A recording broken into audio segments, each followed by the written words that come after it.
لتعارفوا إن أكرمكم عند الله أتقاكم إن الله عليم خبير. أشهد أن لا إله إلا الله وحده لا شريك له وأشهد أن محمدا عبده ورسوله. اللهم صل وسلم على سيدنا محمد وعلى آله وصحبه أجمعين. أما بعد، فيا أيها المسلمون اتقوا الله، أوصيكم وإياي بتقوى الله فقد فاز المتقون.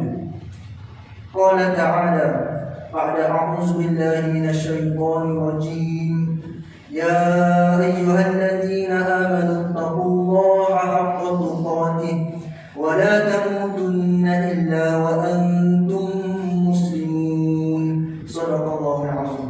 Muslimin sidang jemaat yang dirahmati Allah sekalian, saya berpesan kepada diri saya sendiri dan hadirin jemaat sekalian, marilah bersama-sama kita memperkasakan dan meningkatkan ketakwaan kepada Allah Subhanahu wa taala dengan sebenar-benar takwa, dengan melaksanakan segala titah perintah dan menjauhi segala larangannya. Mudah-mudahan kita semua mendapat kejayaan di dunia dan akhirat kelak. Khutbah pada hari Jumaat yang mulia ini akan membicarakan satu tajuk, yaitu penyatuan dan perpaduan ummah. Hadirin sidang jemaat yang dirahmati Allah, di dalam konteks masyarakat majmuk di Malaysia, penyatuan dan perpaduan ummah dilihat suatu penyatuan yang menyeluruh tanpa mengira latar belakang agama, bangsa dan budaya demi kestabilan dan keharmonian negara. Dalam proses hidup bermasyarakat, kita tidak dapat lari dari berinteraksi dan bergaul dengan komuniti dan masyarakat yang berbagai agama dan bangsa. Bahkan ia merupakan suatu tanggungjawab akhlak dan kepribadian Muslim untuk kita berdakwah dan mempromosikan hubungan yang baik kepada yang bukan Islam. Hadis daripada Sahal bin Sa'ad radhiyallahu anhu bahawa Rasulullah sallallahu alaihi wasallam bersabda kepada Sayyidina Ali radhiyallahu anhu ketika memutuskannya ke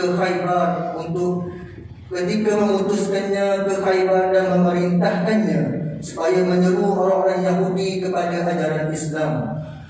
Wallahi la an yahdiyallahu bika rajulan wahida khairul laka min an yakuna laka humrun na'am. Bermaksud, demi Allah, sesungguhnya Allah memberi hidayah kepada seorang lelaki melalui tanganmu adalah lebih baik bagimu daripada unta merah, yakni harta yang paling berharga dan bernilai pada ketika itu. Hadis riwayat Bukhari dan Muslim. Ini juga bertepatan dengan seruan Allah Subhanahu wa taala di dalam surah Al-Hujurat ayat yang ke-13 yang telah dibacakan di awal khutbah tadi, yang bermaksud, wahai manusia, sesungguhnya kami telah menciptakan kalian daripada kalangan lelaki dan perempuan, dan kami telah menjadikan kalian di dalam berbagai bangsa dan bersuku-suku supaya kalian saling berkenal-kenalan dan beramah mesra antara satu sama lain.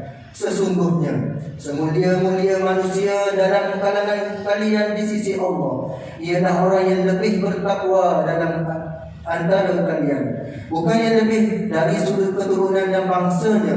Sesungguhnya Allah Maha mengetahui lagi Maha mendalam pengetahuannya akan keadaan dan amalan kamu. Antara intipati hikmah kandungan surah Al-Hujurat ayat yang ke-13 tadi, Allah Subhanahu wa taala telah menjadikan manusia di atas muka bumi ini terdiri daripada pelbagai kaum dan keturunan serta menganuti pelbagai agama dan budaya. Justru dalam kehidupan bermasyarakat, kita tidak perlu membezakan seseorang kerana berlainan agama dan bangsa. Allah menciptakan manusia berbeza-beza agar kita saling kenal mengenal dan saling menghargai di antara satu sama yang lain. Bahkan kita dilarang sama sekali untuk membenci, menghina dan menghamburkan kata-kata kesat terhadap orang lain kerana alasan berbeza agama dan bangsa. Hadirin jemaat sekalian, sejarah pembentukan negara Madinah. Amma ba'du fa ya ibadallah, ittaqullah, usikum wa iyaya bitaqwallahi faqad fazal muttaqun.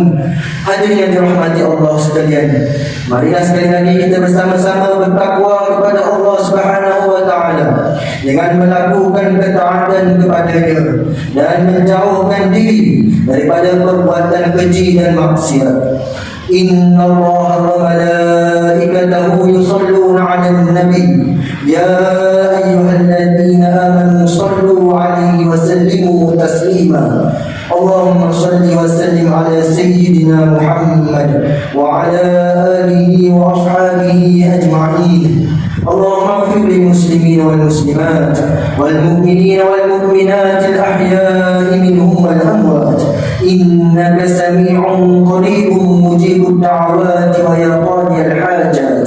Allahumma a'izz al islam wal muslimin wa ahlik al kafarata wal mubtadi'ata wal musyrikin. Allahumma inna نسألك ونتوسل إليك بنبيك الأمين ونسألك بأسمائك الحسنى وصفاتك العظمى أن تحفظ بعين عنايتك الربانية وبحفظ وقايتك الصمدانية جلالة ملكنا المعظم سلطان سلامور سلطان شرف الدين إدريس شاه الحاج ابن مرحوم سلطان صلاح الدين عبد العزيز شاه الحاج.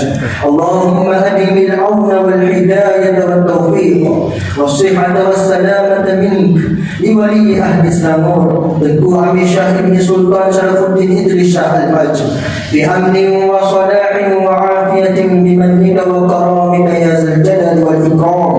اللهم عبد أمرهما مصلحين للموظفين والرعية والبلاد وبلغ مقاصدهما لطريق الهدى والرشاد. Ya Allah, wahai Tuhan kami, kurniakanlah petunjuk kepada kami untuk mendirikan solat fardu 5 waktu secara berjemaah, menunaikan zakat melalui lembaga zakat Selangor, mewakafkan harta melalui Perbadanan Wakaf Selangor dan juga menginfakkan harta pada tabung infak jariah umat Islam Selangor dan kepada anak-anak yatim melalui Yayasan Islam Darul Ihsan. Jadikanlah kami semua di antara hamba-Mu yang menjaga amanah. Kuatkan iman kami agar menjauhi perbuatan khianat serta jauhkan kami termasuk di dalam golongan yang mengabaikan tanggungjawab, dan jauhilah negeri dan negara kami daripada kehancuran yang disebabkan perbuatan rasuah. Serahkan tanggungjawab memimpin negara kami kepada hamba-Mu yang amanah dan jujur serta tegas lagi berani menegakkan kebenaran dan melaksanakan keadilan yang berlandaskan syariat. Jadikanlah ya Allah masjid-masjid dan surau-surau di negeri Selangor rumah-rumah-Mu yang aman, mempersatukan dan menjadi nadi kekuatan ummah. Allahumma ya dafi'al bala idfa' 'anna hadzal waba wal bala wal marad wasyada'id wal mihan bilutfika ya latif innaka 'ala kulli syai'in qadir wa bil ijabati jadir. Rabbana hab lana min azwajina wa dhurriyyatina qurrata a'yun waj'alna lil muttaqina imama. Rabbana atina fid dunya hasanatan wa fil akhirati hasanah wa qina 'adzaban nar. Ibadallah, innallaha ya'muru